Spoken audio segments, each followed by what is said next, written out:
As a professional transformation coach and existential counselor, I spend a lot of time helping people figure out their life purpose and their meaning of life.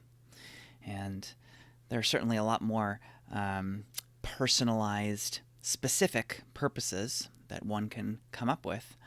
But for today, I want to offer you a blanket purpose in two parts that I think will serve you well and that can work well for most people. So the first part is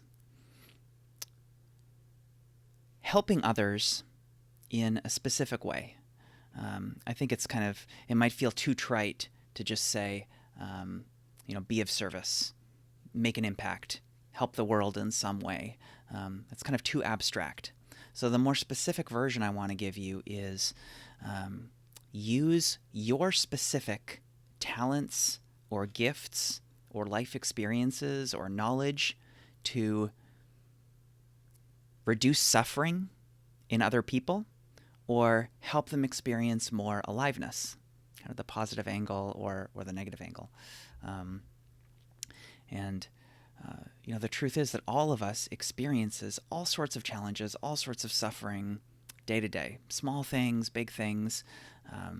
There's a lot of there's a lot in just being human day to day that causes suffering, whether it's a loved one dying, breaking up with a romantic partner, or even just stubbing your toe, or ordering a meal at a restaurant that disappointed you. There's so many different things that cause small amounts of suffering. And so I think this first overarching purpose is just as you go through life, what are some small ways even that you can reduce suffering in others? Maybe just smiling at them, giving them a compliment, being a good listener, right? Instead of trying to fix their problem for them right away or turn it around to say, oh, that reminds me of my life, and then you taking over the conversation. One powerful thing you can just do is acknowledge their feelings. Wow, that sounds really hard. Tell me more. Wow, I'm here for you. Your feelings matter to me. I want to know you more. I want to hold this space for you, for your emotions. Please tell me more about that. How does that feel? So just that small thing alone is a way of being of service. And I think that's much more motivating than thinking, I want to make a big impact on the world. Right? I want to help millions of people. That sounds great, but what that's actually going to result in, I know this from coaching many people who have that goal, is that you're probably going to end up feeling frustrated and disappointed most of the time. Like, oh, I still haven't done it. I'm only impacting dozens of people. I need to impact thousands or millions. You're going to be beating yourself up, or you're going to be focusing so much on productivity, more and more and more and more and more, instead of just being satisfied, being present, and making an actual impact sooner on real people, instead of thinking someday I'm going to make this big impact on all these abstract people. So that's the first part of the purpose, is helping others in that way, by helping them feel more alive, more excited about their life, more in line with their purpose, making them feel heard, making them feel understood, or reducing their suffering in some way, small or big. So the second part of purpose is approaching life as something to just be fully experienced.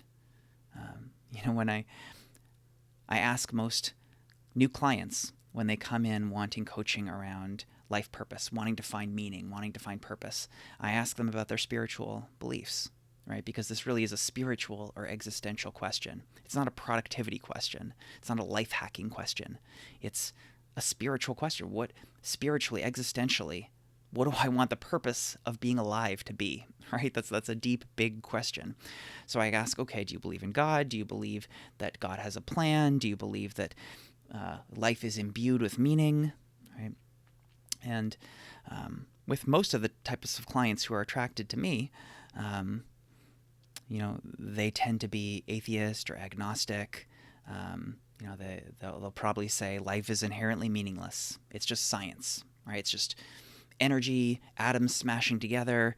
Over time, those evolved into more and more complex things until they became self-aware, and we became this thinking organism. Right? There's no meaning. That's it. Just science. And so, if we use that as a jumping off point, or even if you do believe in God or some divine being that's more of the hands-off God, not the one that's kind of actively listening to all your prayers and giving you things, but more of the God who just kind of created things and is just hanging out there watching over it all. I think that this perspective is valuable, that if all this is just meaningless, atoms, then the very purpose of our life as conscious beings is bringing meaning to the meaninglessness. It's like we're painters and we have this blank canvas that's meaningless. It's just a blank canvas. But we have a brush and we get to choose, what am I going to paint? And that is the purpose of life, right? To figure out, what do I choose to paint? It's kind of like if you imagine you were God and you were going to create a universe. There's no right way to do it. So you're just painting too. Hey, I'm going to create humans. That sounds like a fun thing to do. So it's like you get to be the God of your life. What am I going to paint? And there are infinite variations. There's no right way. You could argue that maybe painting something evil that causes harm to others, maybe that's not the best thing to do. Maybe you want to paint something that's beautiful and brings joy to others. But in any case, you're probably not going to plan it all in advance. You're probably not going to figure out exactly what this painting should be all at once. You're going to paint a stroke and say, that's not quite the right color. Let me change it a bit. Oh, there's another stroke. That's a bit closer. Yeah, I like that. Okay, I'm going to paint more in this area. Kind of bored of that now. Yeah, I'm going to paint over here for a while. Yeah, this is fun. I'm going to stay in this region of the canvas, right? So when you think about it that way, the whole purpose of life is the painting. It's figuring out, what do I want to paint as you're painting it, and then adjusting as you go, as you learn, as you improve your skill, as you become a better painter, as you learn what works and doesn't work. So what if that is the purpose of life? Just the experience of painting, the experience of creating meaning from meaninglessness. And so if that is the purpose, then I think one of the best things you can do is orient your life around experience. If you are just a consciousness that evolved and gets to experience this reality, this universe, this lifetime, this human body, what do you want to experience? What do you, especially sensory experience, what do you want to see? What do you want to smell? What do you want to taste? What do you want to touch? It could also be mind experience. What types of problems do you want to solve? What kinds of puzzles do you want to solve? What kinds of things do you want to learn?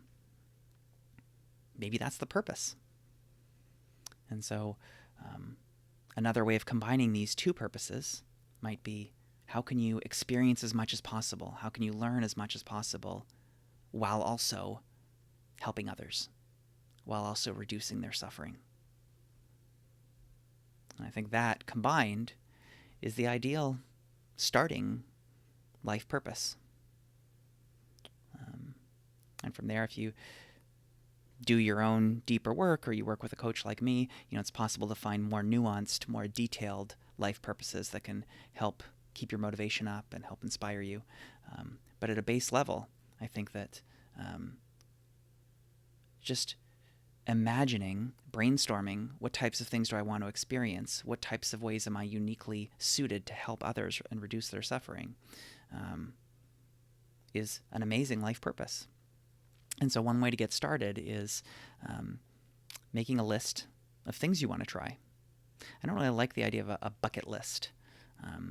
To me, that kind of implies like you're living your normal life of all the typical things that you have to do. And then when you have time for it, you're doing these crazy things like bungee jumping or skydiving or traveling to this far-off place before you die. And they're kind of like the last things that you finally get to do before death. And that's not really an inspiring way of thinking about it. Instead, it's kind of like an anti-bucket list. It's like a living list. instead of a before you die list. It's a list of just every day, not just these big, crazy, extreme things, but just week to week. What kinds of experience do you want to be having? So I encourage you to just keep a running list of things to try, foods to try, types of music to explore, languages to learn, types of people you want to meet, areas you want to explore, not just far off countries, but neighborhoods in your city, or looking around for courses online or videos to watch about different topics. Just what are, in this lifetime, what are the things that you want to experience and learn? What are the things you want to try? And that should be a constantly renewing list. It shouldn't be, my 10 bucket list items, I've checked them all off. Okay, I'm done. I guess I can die now, right? Instead, it should just be constantly renewing. There's always more.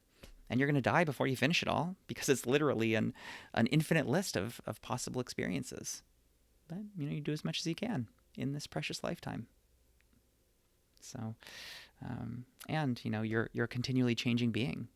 So, this isn't like I'm going to plan the next 20 years. It's saying, well, I don't know, for the next 6 months, what feels interesting to me? What feels alive? And then for the next 6 months after that, it's probably different things start feeling interesting. Because as you're painting, you're learning more about what you like and what you don't like. What kind of painter are you?